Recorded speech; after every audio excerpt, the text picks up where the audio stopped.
driving down the road. You hear your phone go off, and without even thinking about it, you go to reach over and pick up your phone. You see it's from your best friend, you just text a response, not paying attention to the road at all. While you're looking down at your phone, texting, not looking at the road, you run a red light. And when you run that red light, you T-bone somebody in the oncoming traffic. The couple you hit was pronounced dead by the time the paramedics got there. I know we're all guilty of texting and driving, or answering your phone and driving, or even playing with your phone and driving. And hopefully none of us have ever hurt or killed anybody by doing it. My name is Christin, Roginski, and I do want to try and talk to you about texting and driving. I know that the urge it's very tempting. You just think a quick okay is fine. It's not very long. You're only looking at your phone for just a few seconds. But those few seconds can cost you or somebody else their life. I want to urge everybody to take a pledge to not text and drive, as I have done. And hopefully we can try to break this cycle before more lives are lost. I want to talk about a couple consequences and realities of texting and driving, a couple laws that are in place to help stop it, and a couple things that you can do individually to help yourself from stopping. As I said, I know it's difficult to fight the urge to text and drive. I'm not necessarily guilty of texting and driving, because I know I'm not good at multitasking. But anyone who's ever been in the car with me knows that I like to play with Pandora while I drive. Bad, but there's not much I've ever thought about it. I just don't think that that's bad, but in reality it's just as bad. StopTextStopWrecks.org is a website that helps educate the general public on the consequences of texting and driving, and even provides tips on how to quit. They say that the average time you spend looking down at your phone while texting is about 5 seconds. That's 5 seconds you aren't looking at the road. Okay, well 5 seconds doesn't really seem like that long, but in 5 seconds you can drive the entire length of the football field going 55 miles an hour. So if you were to hit somebody going 55 miles an hour, you probably killed them. In 2011, over 3,000 people were killed in vehicle accidents because the guilty party was on their phone. I was 17.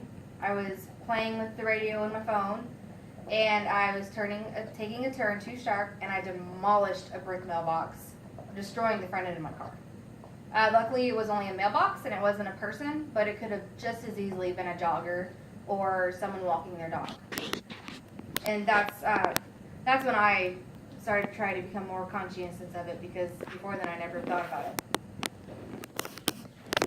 By using your phone, even just reaching for your phone or answering a phone call, you're 3 times more likely to be in an accident just by going for your phone. As I said, there are nationally there are laws that help keep people from using their phones and driving, but currently only 14 states ban the use of cell phones while driving. 38 states prohibit novice drivers, generally 21 and younger, from using their phones and driving. They're what they're called primary offenses. That means that if a police officer sees you on your phone in a state where that's a law, they can pull you over just for using your phone. There doesn't need to be any other infraction. That is the main thing. Living in Missouri, I wanted to look up and see what our state law was regarding cell phone use. And Missouri currently only bans novice drivers from using their cell phones. They consider a novice driver to be somebody under the age of 21. There are a couple things that you individually can do to help break the habit of texting and driving. One of them is to put your phone away. Put it out of reach. If you can't reach it or get to it easily, you're less likely to go for it. You can also put your phone on silent. If you can't hear the notifications, then you don't know you're getting a text. Excuse me. You can also download or utilize your hands-free,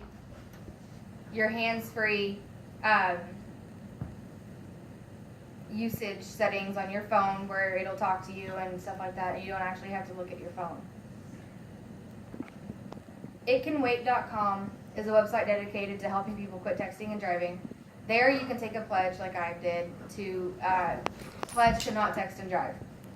They also have more tips and tricks on how to reduce your texting and driving as well. They also have a simulator. And as easy as it sounds, it is not easy. I did it a couple times, and it is really hard. It is really hard.